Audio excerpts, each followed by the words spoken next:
Les accidents de la vie courante touchent chaque année plus de 11 millions de Français et plus de 20 000 perdent la vie. La grande majorité de ces accidents survient pourtant dans un lieu qui nous est très familier. Ce lieu, le voilà.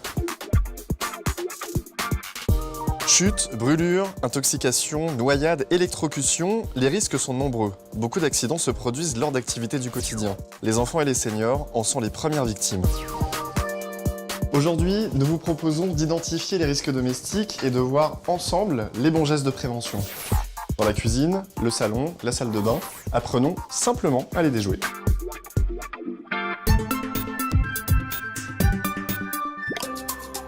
On passe beaucoup de temps dans la cuisine. C'est un peu le cœur de la maison, mais c'est aussi la pièce de tous les dangers. Brûlure, coupure ou intoxication.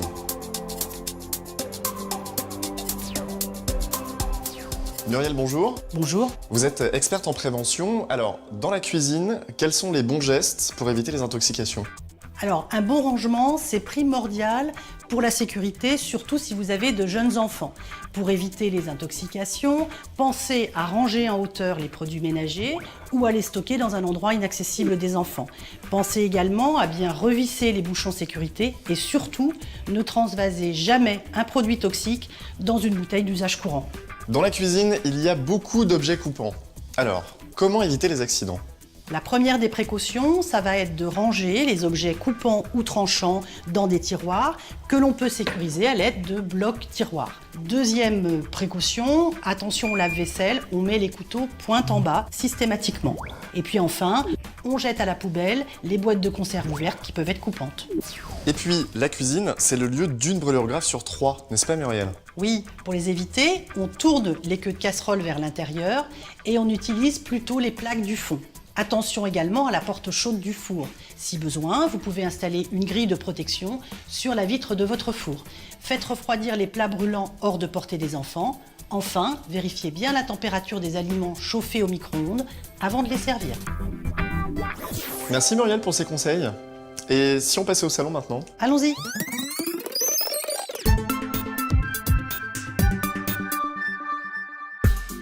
Le salon, c'est un lieu convivial, celui des apéritifs entre amis et des soirées télé. Mais c'est aussi le théâtre d'accidents domestiques et notamment des électrocutions. Pourtant, la plupart de ces accidents pourraient être évités. Mais comment, Muriel ? Alors, premièrement, une installation électrique en bon état, vérifiée régulièrement par un professionnel, c'est un vrai gage de sécurité. Pensez ensuite à toujours débrancher un appareil électrique avant toute intervention, même pour changer une ampoule. Repérez les fils, les prises abîmées et faites-les réparer immédiatement. Enfin, évitez les multiprises surchargées qui peuvent causer des surchauffes, des courts-circuits, même des incendies. Et puis, dernier conseil, ne jamais toucher un appareil électrique les mains mouillées. Et pour les enfants ? Alors, pour les tout petits qui mettent leurs doigts partout, installez des cache-prises. Et ensuite, pour les plus grands, apprenez-leur à ne pas toucher aux appareils électriques. Alors, Muriel, si l'installation électrique est sûre, quels sont les autres dangers dans le salon ? Chaque année, 30 enfants de moins de 5 ans décèdent par suffocation après avoir avalé un corps étranger, comme par exemple une cacahuète ou un noyau d'olive. Alors ne laissez pas traîner l'apéritif, surtout pas les verres d'alcool. Autre danger, c'est l'intoxication par les plantes. Les jeunes enfants portent tout à leur bouche et on a un certain nombre de plantes dans nos appartements comme le ficus, la clématite ou encore le laurier rose qui peuvent être toxiques. Alors renseignez-vous dans votre jardinerie et apprenez à vos enfants à ne pas les toucher. Muriel, merci beaucoup. Ce que je vous propose maintenant, c'est qu'on aille faire un tour à l'étage. On y va. Muriel, j'imagine que ça aussi, ça peut être dangereux, non ?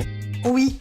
Attention aux chutes, surtout pour les personnes âgées. Ne laissez rien traîner, particulièrement dans l'escalier. Et les tapis, j'imagine que ça peut aussi parfois poser problème ? Alors c'est une autre cause importante de chute. Donc là, la solution la plus simple va consister soit à les fixer, soit à les enlever. Dernière chose, Muriel, est-ce que les fenêtres peuvent elles aussi être un danger pour les enfants ? Alors il y a un risque de défenestration pour les enfants, c'est vrai. Donc là, il existe des dispositifs pour sécuriser les fenêtres. On peut aussi donner le conseil de ne pas placer de meubles sous la fenêtre qui pourrait servir de marchepied et puis d'aérer en dehors de la présence des enfants. Et maintenant, Muriel, ce que je vous propose, c'est d'aller voir les bons gestes dans la salle de bain.